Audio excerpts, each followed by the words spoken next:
Hello again and welcome, horse racing fans. Welcome to another episode of our Inside Post.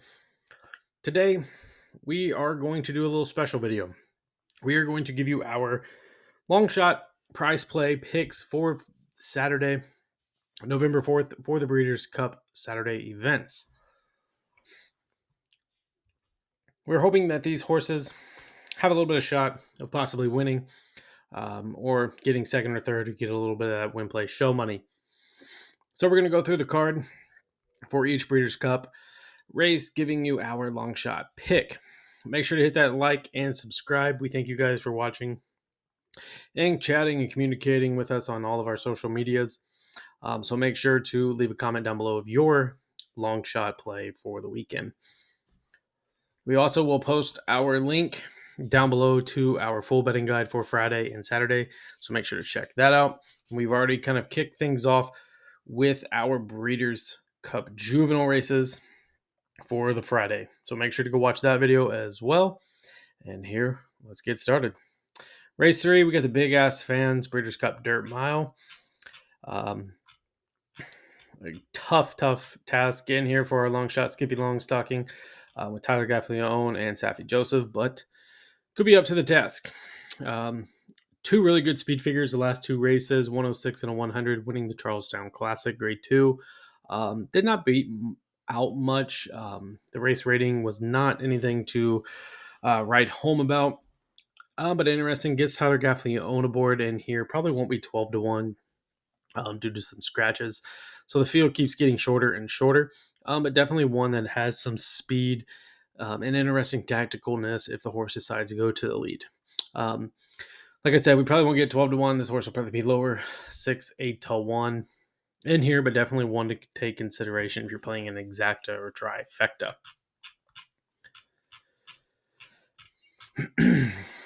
Next, we got the big 1.25 mile hillside downhill turf, the grade 1 Maker's Mark filly and mare. I believe on these turf races is where we'll find our prices. It's usually where we get some prices, some big prices, coming from some European Japan shippers. And here we're using With the Moonlight, the Godolphin owned William Buick gets the mount for Charlie Appleby, 4-year-old daughter of Frankel with Galileo, coming out of Woodbine, her last time out, second time off the layoff in here for With the Moonlight. Man, I just cannot get it today. Comes in out of that race, 99 speed figure. The horse really hasn't done much on the speed figure side, but that was kind of a big increase from last time out or the previous last outings. The horse does come from Newmarket or Dubai, coming out of some big races over there.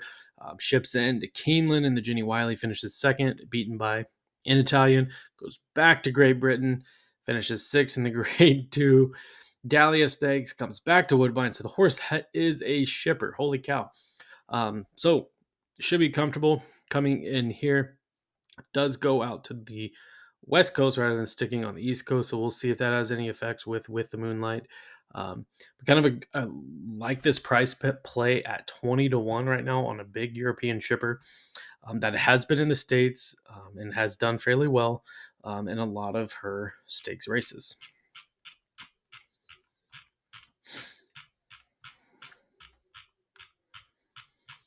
Next, race 5, 7 furlongs, the Breeders' Cup filly and mare sprint for $1 million. We have 3-year-olds and up for fillies and mares. Longshot, definitely up against it. Kirsten Bosch. Keith Abrams owned. John Sadler is training on this one. Hector Barrios, so definitely a pretty decent trainer jockey. Combo in here. Midnight Loot is the sire on this one. 17-4 lifetime. Just over that $500,000 mark. Big win last time out in the Grade 3 stakes race at Santa Anita, going 6.5 furlongs back in September. So does get a pretty good layoff. Posted a pretty good workout, October 28th, going 5 furlongs. Hector Barrios has been on this horse several times, has been at Santa Anita Del Mar. So it's kind of home-based horse. Kind of has the feel for the track. The prime power is not really set up in here, but there is some monster horses that this horse is running against for the weekend. If you look at past performances, the horse is running against a Dollar Manor, who is not in here. So we're interested to see what Kirsten Bosch could do. Definitely going to be one that's going to be flying late, coming from off the pace. Um, like that win last time out as well. Looks to be getting back into form out of a 98 speed figure. So interesting to see what Barrios is able to do. Hopefully we get a little bit better than 10-1, a little higher odds on Kirsten Bosch. 6, back to the turf. Love these turf races in here. Breeders' Cup Mile, $2 million for these 3-year-olds. Just a really good betting race. Looking inside here with Gina Romantica as our long shot play, has the highest last speed rating outside of the European shippers, of course. Tyler Gaffalione, we're using Tyler Gaffalione on a lot of long shots this weekend. Chad Brown, Peter Brandt, Into Mischief, huge Keeneland September 2020 purchase. The horse is 10-5, over $1 million in earnings. Huge workout October 28th at Keeneland. Went 4 furlongs, which no big deal there. But really did really, or I guess got people talking in that first lady, that grade 1, beating out in Italia. So interesting. The horse is pointed in here. Kind of like it. The horse has kind of been all over the place, starting out at Tampa, been to Colonial, Monmouth, Keeneland, Belmont, Saratoga, and has hit the board a lot of times. You look back in the Eatontown Grade 3 at Monmouth, finished 4th. Other times in 2022, 2023, the horse has either been 1st or 2nd. So interesting. Gina Romantica probably going to be flying late, or pressing the pace maybe in here. So definitely like that running style when it comes to the turf. The ones that kind of come from the back seems to be the wagering or the betting option / choice. But definitely a good race in here on the turf yet again. Exalted was our other long shot bet for this race. We're kind of undecided on what to do here. Juan Hernandez, Peter Yurton. If you look at the stats, 16-5, has not earned $1 million. But second in the Del Mar Grade 2 or Del Mar Mile. In September, got beat out by De Jour. Then boom, 4 wins right in a row right before that race. I know 2 of them were really tosses, being an allowance and an optional claimer. But then comes into that Grade 3 American at Santa Anita and the Shoemaker and wins both of those. So for this horse to be 20-1, it just shows the depth of this field and some of these other contingents in here that are made for the turf, like some of these Euro shippers. So interesting. Exalted, probably going to use this one as a second or third in the place show bettings for us. Race 7, Fillies and Mares. We have the Breeders' Cup Distaff, $2 million, going a mile and an eighth. Not big price. Like I said, we're using Tyler G on a lot of these long shot plays. But this one's Brendan Walsh, Godolphin owned, the former Kentucky Oaks winner and pretty mischievous. Again, a horse that's really not done anything wrong. 8-1 is probably where she should be. She's probably not going to be that come post time. Almost $2 million in earnings. 99 speed figure was her career best. I think she runs a big race in here, coming out of the Cotillion, finishing second. Beaten favorite, but 3 straight wins in a row. Second in the Fairground Oaks, winner of the Rachel Alexander, the Untappable. I mean, she's done it all, and has looked really good in her 3-year-old season, getting ready to possibly set her up for 4-year-old season if we get lucky enough to see her going into that. Another one, Hoosier Philly, is interesting at 20-1. Gets Luis Saez aboard for the first time for Tom Amos. Daughter out of Into Mischief, Big Gray.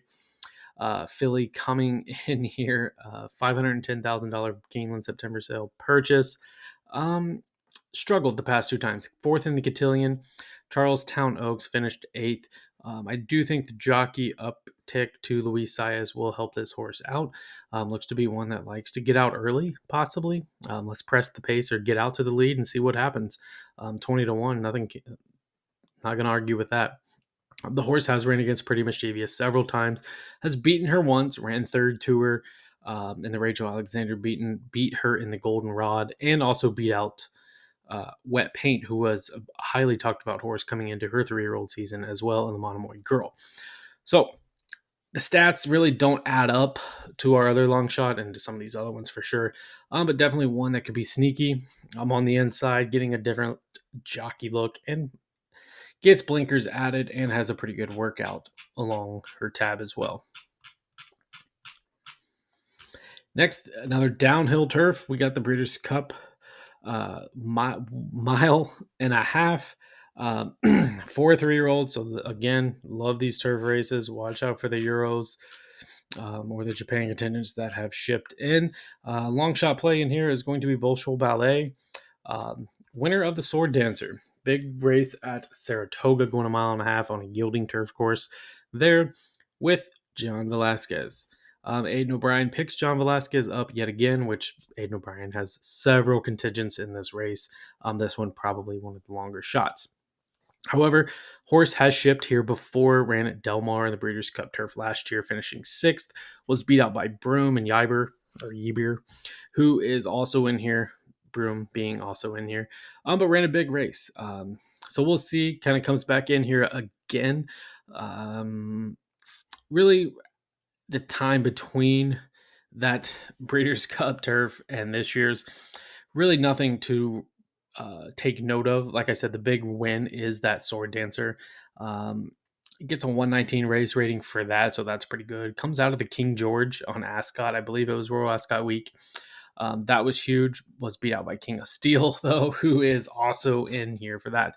So I think the win, and if the horse kind of stayed here, I believe it stayed here since that Sword Dancer. So that could always help Bolshoi Ballet kind of getting some works in at Santa Anita, or whether in the States or not. Like I said, Broom's also in this race, so another Euro contingent with some price availability there. Race 9, the Big Breeders' Cup Classic. So this is our big 3-year-old race.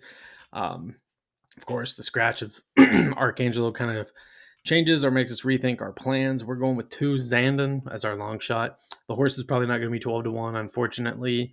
As you can see, the horse is going to finish first, second, or third based off of some of the lifetime stats of Zandon.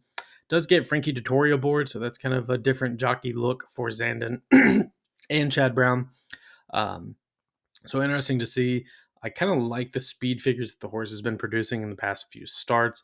Ran second to Cody's Wish in the Met, second to White Barrio, and ahead of Cody's Wish in the Whitney, and then fires back in the Woodward, winning, posting a 104 speed figure. So obviously the Whitney and the Met being the 2 big races for Zandon. If you go back further, obviously it ran in the Traverse a year ago. But most recently, I think this horse is in good shape. Frankie Dettori is going to do his job. It's just, can the horse win? I don't know. It has second-itis. I feel like that's going to be where this horse is going to be placed, second or third. Our other, if you kind of like the Dermis Todagaki, he's here. Don't know much. Saudi Crown is probably the other one that we probably won't get 12-1 on. I don't know how this horse is 12-1. Lighter raced horse, was beat out by Fort Bragg by a nose and Forte by a nose. So it's got beaten out by 2 horse noses. To be 5-5. I mean 5-0. Could have 5 straight wins. 2 unlucky beats of a horse nose. That big 108 speed figure, career best last time out in the Pennsylvania Derby. Yeah, I know the class of that race wasn't much, but it was on the slop. Go back to the Jim Dandy, finished second to Forte on the slop. This horse is going to get a clean track. It's going to get a clean trip. Florent Giroux has been on this horse 4 out of its 5 starts. Is training really well, looks really well, comes out of that race at Parks looking great. again, like I said, it really wasn't much of a field or a class in there. Um, but the horse likes to go to the lead. As we've seen kind of in the past, the lead is usually where we see these big races won. It's going to have to go with the Baffert contingent of Arabian Night if who's going to get that speed or who wants to get that early speed. If these two horses go out early, we could see a meltdown, and then we're looking at a closer. I just think Saudi Crown has a little bit of edginess to him, a little bit of grit. Maybe he wants to lead more. So definitely could be a dual race or a match, not really a match race, but a duel between these two horses that are going to be front runners and who's going to get tired. Um, I think right now Saudi Crown looks to be in the better shape coming out of those two sloppy tracks, um, and still was able to win and got beat by Forte, who's now looking at a breeding deal. So, I mean, if you look at it, the horse, let's say the horse beats Forte, the horse could be favored in the Breeders' Cup Classic. How the horse is 12-1, not real sure. But again, a lighter raced horse coming in, definitely going to go up against some tougher horses from the last time out, but has definitely ran against some hefty horses. I mean, you're thinking Angel of Empire, Forte, Fort Bragg. Definitely a horse to take note of. We're always looking for those horses that gets better. I think if this horse doesn't perform well in the classic, watch out for this horse. Um, as a 4-year-old, I think this horse will be huge and do big things as a 4-year-old, just because it's lightly raced as a 3-year-old and sets up really well for a 4-year-old career. Next, back to the turf, shorten it up. Let's go the sprint for 3-year-olds. Another really, really good race. We have the return of Caravel in here. We got Nobles or Nobles, however you want to say his name. Some European contingents, Japan contingents, and that's where we're going to land. Jasper Crone, 4-year-old out of Frosted with some Tappet. Interesting on this horse. I know you're looking at the pedigree. There's really not much to go off of. We don't get really much from the overseas shippers on their past performances. 12-1. This horse is not going to get any attention. It's like I said, it's the turf. It does have to run against some European shippers, so it's definitely up against it. I'm gonna guess this horse probably goes all the way up to 20, maybe even crazy enough to get 30. If the horse stays 12-1, people know, like, watch the money. If this horse stays anywhere 12, 15-1, and it's taking money, then you have a good bet, and this horse is very, very live. Obviously, if it goes 20 to 30-1, possibly not so live, or people are not respecting Japan on the turf. Still going to take a shot with this one either way, in our opinions, just because we've seen it happen before, and anything can happen on these turf races. Looking at the past performances, there's not really much in here that you can go off of that says, okay, this horse did really good, or it looks really good in this race, or coming out of this race. It's got two wins and two grade threes. Ran in a big grade 1 and finished 4th, so kind of a little bit of regression. But the horse has been at some big odds. I mean, it won at 12-1, won at 27-1, and finished second at 53-1. So, yeah, the horse has capabilities. It can win. It has 6 wins out of 15 starts, 7-4 in 2023. So the horse has almost made $1 million just in 2023 in some very big races in Japan. So taking a shot, we're hoping this one kind of takes a little bit of money, but not noticeable money, that it's going to stay at 12-1 or 15-1. We kind of want this horse to be possibly closer to 20, and I think we'll get that fairly easy.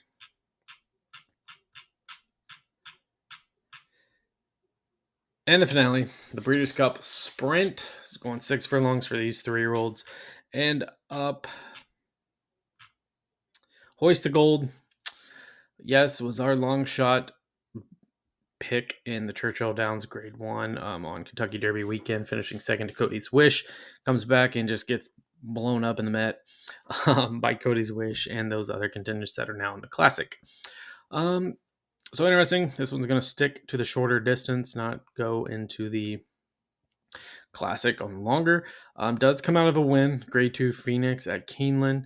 Not much there. Was beat Nakatomi by like almost a length.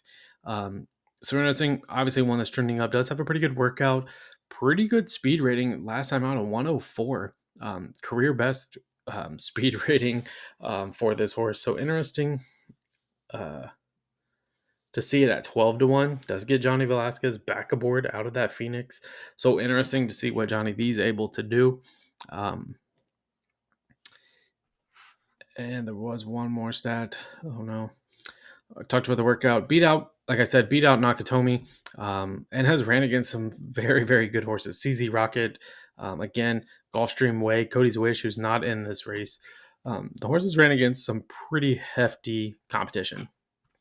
And our other long shot that we're probably going to use is Nakatomi, Wesley Ward, Luis Saez. It's always interesting to see Saez get aboard horses that he's never been on. And this one is one of those. This horse did finish second in that Phoenix, beat out by Hoist the Gold, 102 speed figure. So that was a big speed race there for a lot of horses. Definitely a horse that comes from off the pace. Hopefully Luis keeps it not as far back and knows when to push the button on the horse. That's kind of the big issue there of when to send these closers. But I think Luis Saez does a really good job of getting the most out of the horse, especially for speed and stuff like that. So I think that's kind of a good angle to play for a rail horse. And it seems like the rail does really well in these shorter distances. I believe that does it. So there's our long shot price plays for Saturday, November 4th for our Breeders' Cup racing event. We hope you enjoyed this video. Make sure to give us a like, hit that subscribe. Let us know down below your long shot or price play for the weekend. And we thank you for watching and hope you win big.